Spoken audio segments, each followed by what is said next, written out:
psicossomática dos alimentos, que é através do alimento, como nós lidamos com ele, que vai vir a vida ou a morte para nós. Nós nos condenamos a viver escolhendo mal os nossos alimentos, ou decidimos viver escolhendo bem os nossos alimentos. Então, essa palestra que eu vou fazer agora é uma pequena amostragem do que será desenvolvido ao longo de 5 seminários, onde se vai ter uma percepção da coisa mais difícil que os nutricionistas encontram pela frente, ou os médicos quando querem prescrever uma dieta, que é a rejeição a determinados sabores, a determinadas cores, a determinadas texturas. Muito interessante o que você falou. Tudo isso estamos reunindo, então a gente está fazendo uma grande síntese. Então eu vou começar a explicar uma acréscimo, porque está tudo se fechando o que nós falamos aqui hoje. Eu não sei se vocês viram que cada assunto vai encaixando no outro. E nós vamos ter depois o grande final com o professor Osni. Primeiro nós precisamos entender como se formou o nosso cérebro.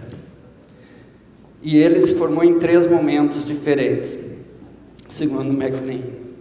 Então, quando nós estávamos lá na caverna, se formou a primeira estrutura cerebral, chamado sistema reptiliano. E se a gente olhar na embriologia, o slide que a Lídia mostrou, está lá, parece um lagartinho nas primeiras semanas de vida.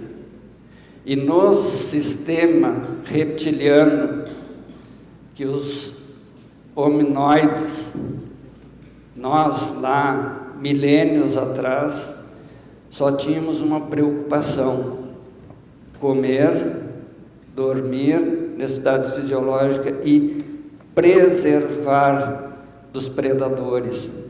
Então, toda vez que nós sentimos medo, toda vez que nós compensamos determinadas carências através dos alimentos, nós estamos regredidos ao nosso sistema reptiliano, que hoje ele faz parte do terceiro cérebro, chamado estrutura comum, ponte, bulbo, cerebelo, onde estão os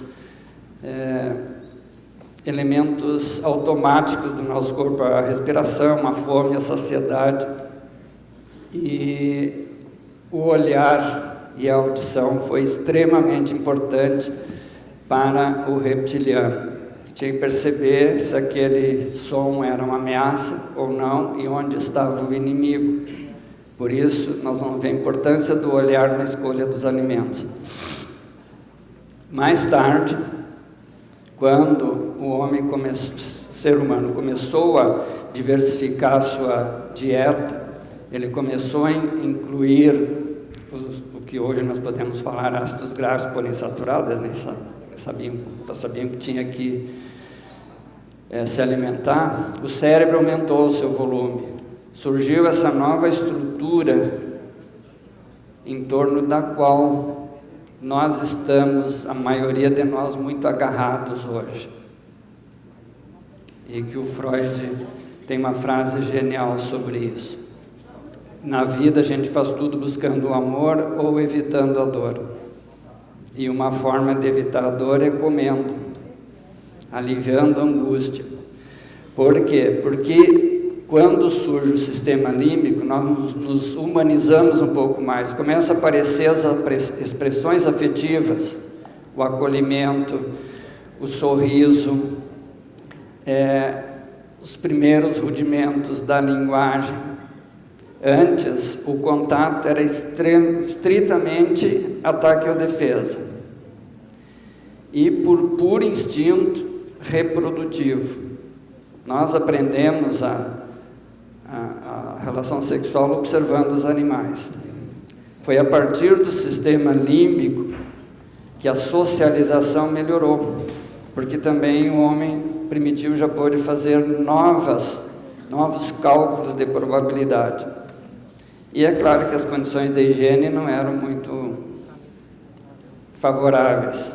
Então vejam só, muito provavelmente, a fêmea catando o piolho na cabeça do seu companheiro. Quem é que não gosta de um cafuné até hoje? Surgiu o sorriso e, inclusive, mudou a posição da relação sexual por trás, o homem como nos animais, para a clássica papai e mamãe. Então, isso foi um grande avanço para nós. E quando nós, lá na origem disso que nós somos hoje, nos aproximamos das fontes ricas em ácidos graxos poliinsaturados, que o nosso cérebro deu a grande expansão, e aí surge o neocórtex, e a partir daí surge o raciocínio. E é em cima do raciocínio que nós tomamos todas as nossas decisões. E se vamos nos punir ou nos gratificar. Então, os nossos instintos básicos que geram motivação para a gente fazer as coisas, o sexo aqui, ele é colocado no contexto que eu coloquei antes, reprodutivo, porque depois, e aí chega até nós, esse contato íntimo do casal gera uma grande fonte de prazer. Infelizmente, por muita censura em cima, tem muito sofrimento ainda na expressão da sexualidade. E, muitas vezes, é um dos grandes sabotadores de dietas, de programações nutricionais e de começar um planejamento e daqui a pouco a gente desistir. Obviamente que a fome, principalmente pelo que o Zé Irineu colocou, a fome é um chamado, que o nosso organismo está precisando de nutrientes. E nós muitas vezes confundimos fontes de nutrientes com fontes de gratificação de prazer. E hoje de manhã, está na 0 hora de hoje, eu tive o desprazer de ler a notícia, mas que tem tudo a ver com o que nós estamos falando aqui, do que saiu a tabulação da última pesquisa do IBGE sobre hábitos alimentares dos brasileiros. 32% das crianças com menos de 2 anos de idade já tomam refrigerantes. Isso aí para odontologia, meu Deus. Mas o que significa isso? Né? Pais que não têm mais capacidade de trocar afeto com seus filhos, compensam. Aqueles de nós que somos mais velhos, como é que as nossas mães tinham que fazer, porque era 10, 12, 15, uma das minhas avós teve 19 filhos. O bebê ou a criança chorava, bico seco, que deforma, molhado no açúcar ou no mel, botava na boca, se acalmava.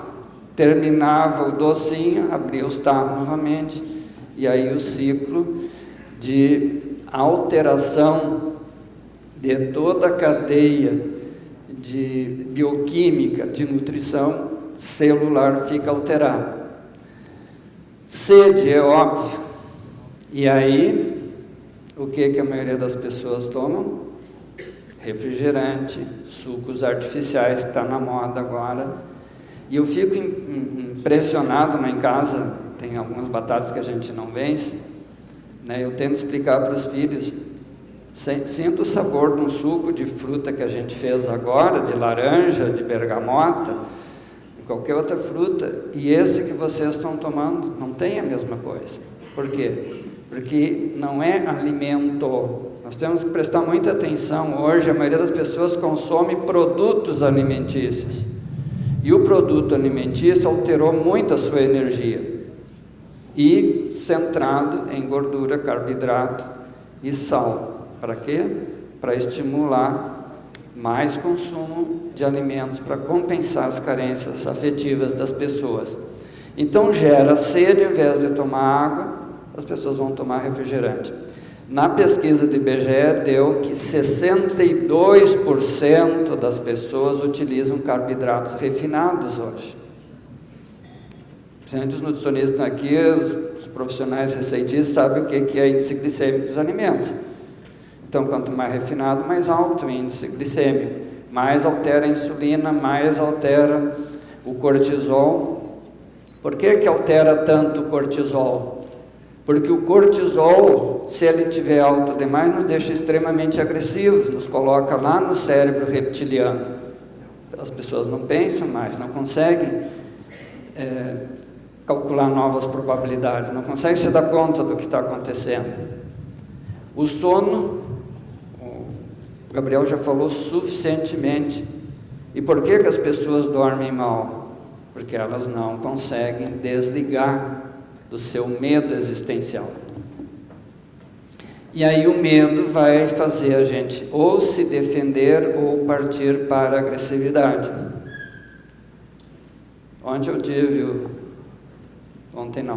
Quinta-feira eu tive o desprazer de uma jovenzinha paciente chegar no consultório chorando. E ela estava meio com dificuldade com o namorado, achei que fosse lá, tinha dado problema. Não, simplesmente porque ela ia contornar para estacionar o carro no local de trabalho, um sujeito que vinha lá em alta velocidade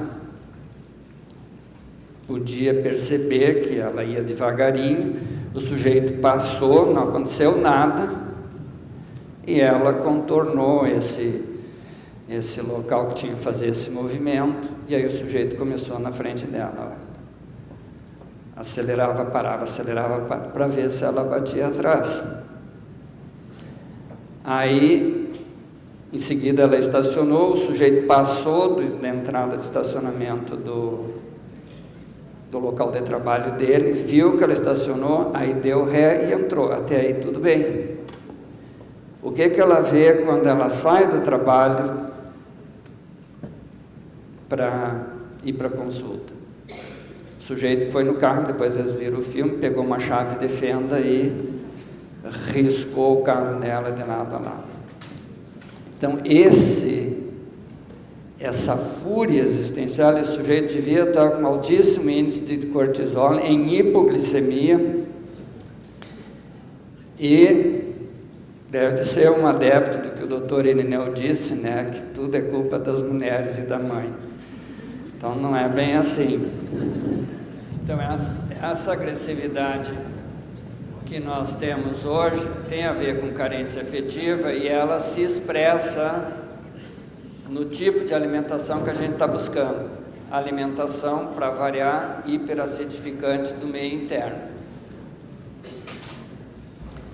No sistema límbico, hoje, nós que estamos aqui, é onde nós processamos as nossas emoções, nossos afetos e a nossa capacidade de socialização. Muita gente confunde emoção com afeto. Então, é a oportunidade de eu esclarecer. Afeto é tudo que eu faço para me comunicar.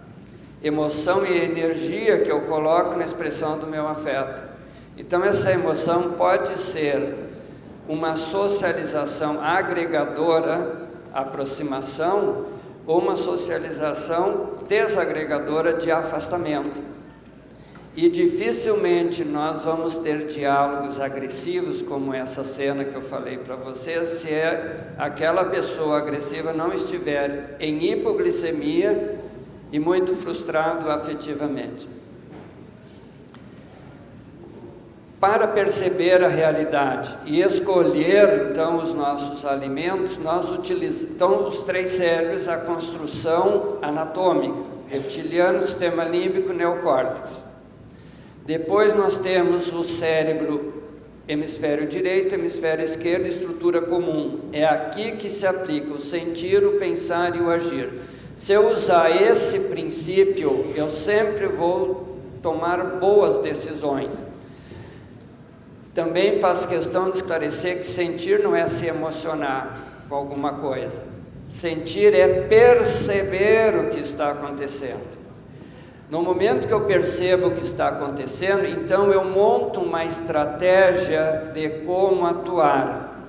E a partir daí, então eu atuo. E depois vem o feedback, eu vejo se o que eu decidi foi adequado ou foi inadequado. Pensem sempre, porque o propósito dessa minha palestra hoje é na escolha dos nossos alimentos. O que eu busco quando eu escolho um determinado alimento? Eu busco nutriente ou eu busco compensar alguma frustração afetiva?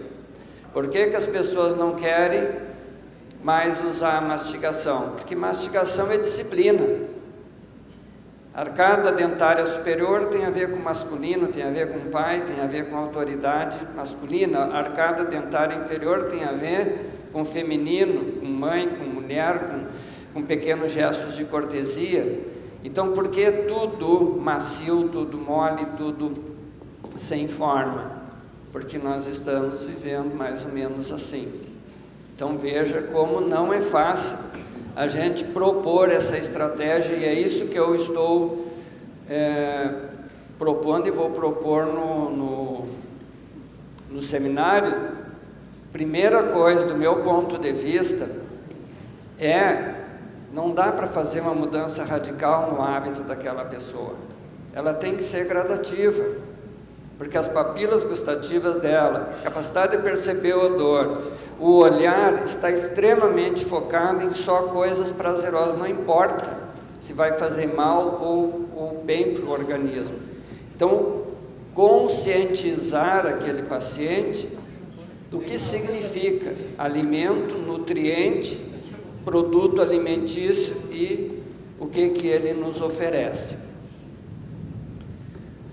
Segundo Lacan, e aí sim se aplica, o Lacan é um modernizador da psicanálise magistralmente criada pelo Freud. Todo fato é real, gera uma simbologia e movimenta o nosso imaginário. Imaginário é concepção de ideias, é no imaginário que nós nos aproximamos do real ou nos afastamos do real. Antes foi feita uma pequena brincadeira aqui com o azul e o vermelho. Azul e vermelho são cores. Para gaúchos, ou é Inter ou é Grêmio. E aí, 5-0, lembra alguma coisa aqui?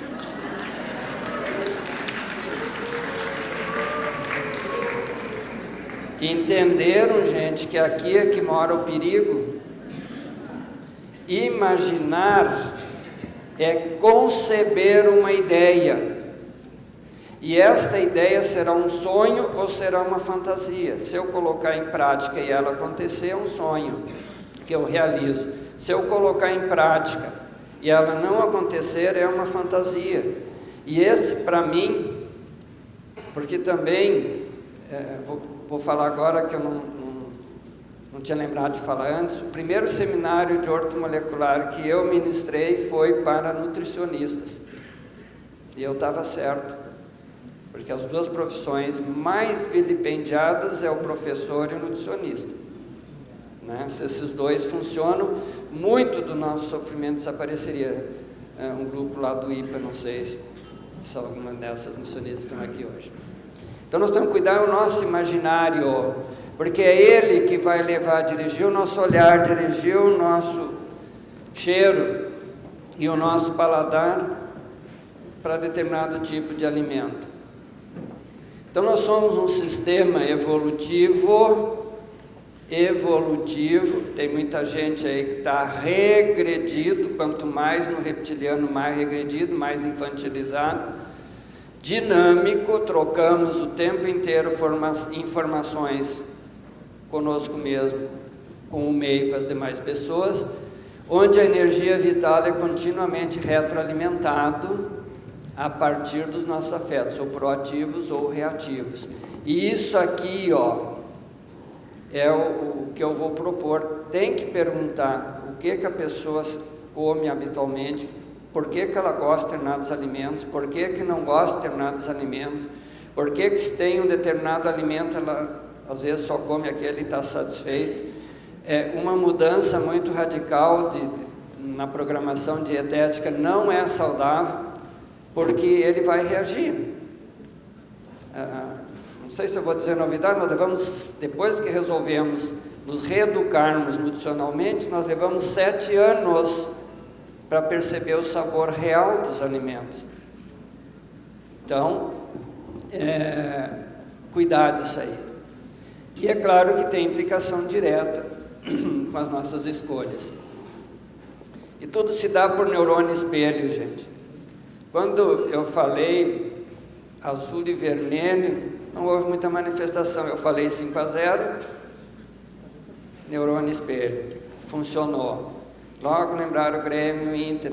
Bom, aqui eu faria uma palestra só sobre o que significa uma partida de futebol. Qualquer esporte, mas sobretudo o futebol. Está ali, está representado todos os elementos de uma família. Por isso dá tanta briga.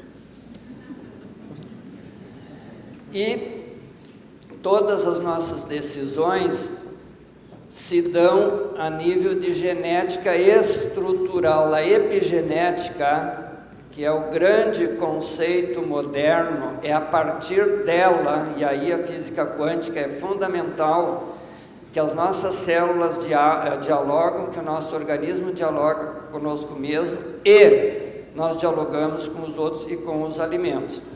Então, através da membrana celular, aqui está o grande elemento do que entra e o que sai da célula.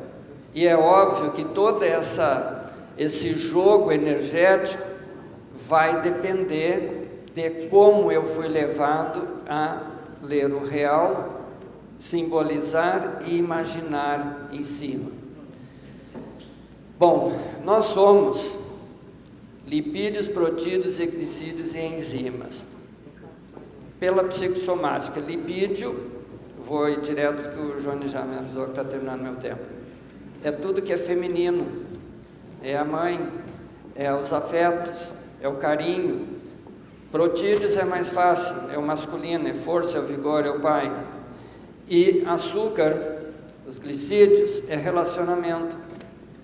Então, avaliar no paciente se ele gosta mais dos alimentos gordurosos, mais dos alimentos proteicos, ou equilibra. E a questão do uso do açúcar, pode ver, as pessoas se frustram, a maioria corre para o doce, né?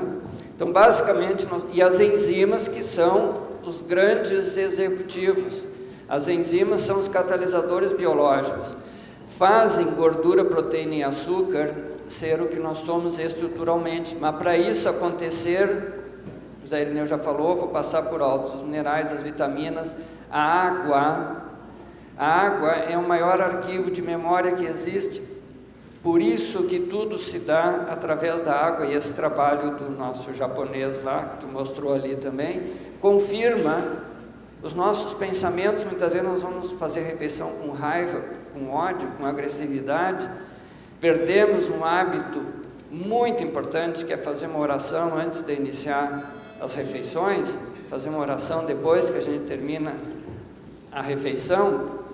Então, imagina um alimento saudável e um produto alimentício, como que vai bater na água? O oxigênio, o gás da vida, a fibra, que é o grande higienizador do trato digestivo. Já sabemos que o intestino é o nosso segundo cérebro. O intestino é onde nós somatizamos o poder de tomada de decisões. Então, tem muita coisa para a gente ver aí no curso. E o gás carbônico equilibrado com oxigênio é vida. Se ele predominar, é morte. Tanto que na hora que a gente morre, é gás carbônico que está saturando o nosso organismo. Depois dos hormônios neurotransmissores, fazendo as ligações para o sistema nervoso, sistema imunitário, que é o nosso grande guardião, e os glóbulos vermelhos, que são os transportadores da vida em nós. Tudo isso vem do que nós comemos. Então, as nossas preferências alimentares, gente, e a gente vai falar exaustivamente, depende dos hábitos das 3 últimas gerações. Aquilo que nós gostamos de comer ou não gostamos hoje tem a ver com os bisavós, com os avós e com os nossos pais, com os hábitos dos nossos pais, com hábitos dos pais, mãe, antes de engravidar. Se ela tem uma dieta desregulada, essa memória vai ser passada para aquele bebê. Então a nutrição da mãe não muda muito, ela se sentiu grávida, drasticamente mudar a dieta. Toda mãe que quer uma maternidade responsável, 1 ano antes pelo menos de gestar, aí ela estaria preparando células de grande valor biológico para aquela bebê, porque do pai vem uma só. Todos os outros 50 trilhões de células, claro, depois de adulto, mas aquela origem vai vir do que a mãe comeu. Então a dieta da mãe é fundamental para formar o estrutural daquele bebê. E aqui ainda outra questão importantíssima: se a amamentação foi natural, seio, ou foi artificial, antinatural, aí já mamadeira. Claro que muitas vezes não tem o que fazer, aqui nós temos que ser realistas, mas não basta ser seio. Melanie Klein fala seio bom, seio mau. O que é seio bom? É uma mãe que interage com o seu bebê, amorosamente dando seio. O que é seio mau? Ela não nega dar de mamar, mas é meio que botar a goela abaixo. Esse é outro problema que nós temos no adulto, quando os alimentos são impostos para a criança. E às vezes sem coerência, porque é para a criança e não é para os pais. Então esse exemplo é fundamental. E quais os gestos da mãe que são fundamentais para nós termos êxito ou fracasso nas nossas escolhas existenciais e alimentares? O olhar da mãe. O olho, gente, é entrada e saída de informação na velocidade da luz. É o único órgão de entrada e saída. Depois o ouvido só entra. Imagina as coisas que a gente diz uns para os outros e diz para os nossos filhos. A palavra só sai. E o toque é que nem o olhar, expressa o que nós estamos vendo. É muito importante. Então, na mãe, o olhar, o som da voz da mãe enquanto está amamentando com o seu bebê é importantíssimo. O cheiro da mãe. E se essa mãe tem uma dieta saudável, é óbvio que ela vai ter um cheiro bom. Se ela não tem uma dieta saudável, não vai ter cheiro bom. Às vezes fuma, às vezes bebe, às vezes usa droga. Graças a Deus essa não tem a ver com o nosso trabalho, infelizmente. A gente não tem muito acesso a essas pessoas. O toque da mãe, carinho, e aí é que vem o seio. Então tudo isso aqui, é educação alimentar para aquele bebê no futuro. Bom, e conforme as nossas preferências alimentares, os alimentos ou são biogênicos, geradores de vida, ou são bioativos, geradores de vida, mas já perderam um pouco de vitalidade. Bioestáticos, aqui já entra os produtos alimentícios, a industrialização, congelamento, micro-ondas, às vezes até alimento comprado na feira orgânica. Mas se os congelamentos inadequados, e biocidas, então os alimentos muito processados, industrializados e que lamentavelmente são os preferidos hoje. Bom, já falei bastante. E é isso, gente. Pessoal que quiser, no curso a gente vai ver em profundidade a simbologia de todos os alimentos e como é que o nosso cérebro lida com o que nós estamos vendo, real, simbólico e imaginário. Obrigado.